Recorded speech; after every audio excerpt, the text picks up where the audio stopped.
All right, so we're going to hop right into it. Back at the TD Garden on Saturday night, Leafs and Bruins, second time of four this season, and a late win for the Boston Bruins. That was sort of demoralizing. I thought Toronto played a pretty decent game. Matt Grzelcyk scores with 1:16 left, but to me, the story, Rosie, without question, was the lethal turnovers. Riley on the first goal, Timmins on goal two, and Tavares on the winner. And quite frankly, you just can't do that against teams like the Boston Bruins, right?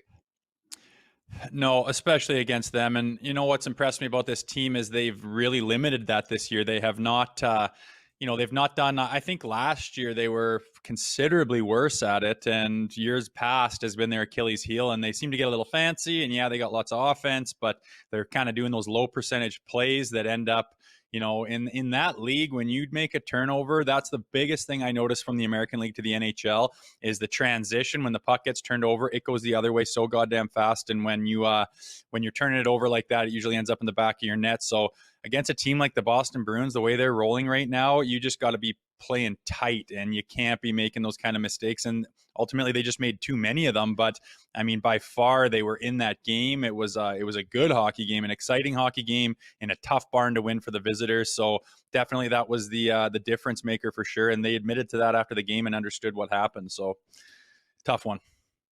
I was jacked to watch that game to begin with. Saturday night, the Boston Bruins, mid-January, potential opponent in the Stanley Cup playoffs, two of the top teams in the league. And then Wayne Simmons and Nick Foligno dropped the mitts, and I wanted to go through my TV and go through a wall for these guys. I thought that was a perfect start to that game, Rosie. Yeah, that was wicked. It was weird because I had a buddy over too, and was all pumped up for the game, was ready to rock, and all of a sudden, like, it seemed foreign to me, man, to have the play go on, and you I know that know. like you hear the crowd do something, and the whistle They went goes, back. but nothing happened. You're Yeah. like, what the hell? And then it pans over, and you're like, yeah.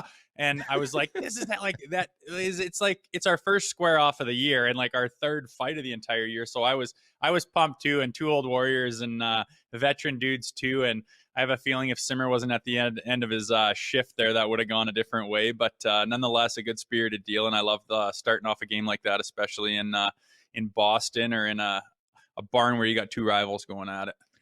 It's great to get the unique perspective of somebody who's been at the other end of like the neck turn, right? Where you look and it's like, oh, he's dancing. But I totally agree with you. I think full credit to Nick Foligno for giving Simmons that fight. I think he comprehends and knows Simmons' role. He was buzzing around. They had Dryden Hunt in the lineup as well. A couple guys under the weather, as we know, the last couple of days. So that's why.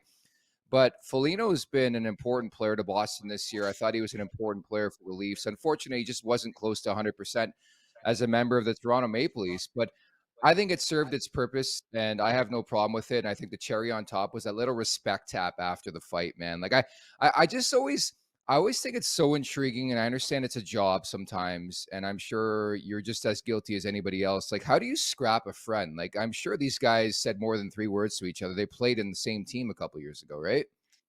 Yeah, it's just it's hard to compare to anything else, man. It's not normal and it is an anomaly, I think. But when you're out there and you're playing a game, and the only thing that matters is your team and your game.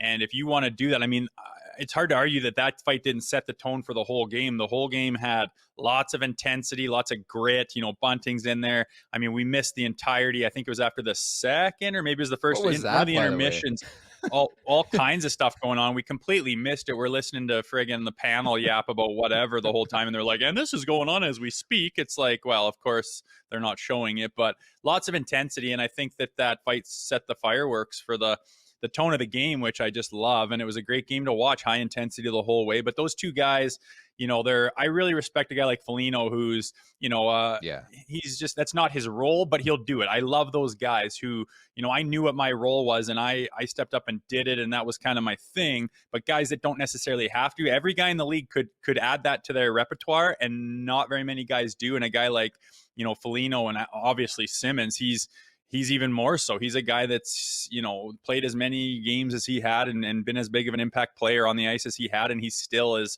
feared and willing to fight anybody pretty much, and goes against some big boys. And I just have nothing but respect for those guys. And, when you're in the heat of the moment, you give the guy a tap and saying, like, whether we're buddies and we've played together or not, it's like, hey, I know that you're probably willing.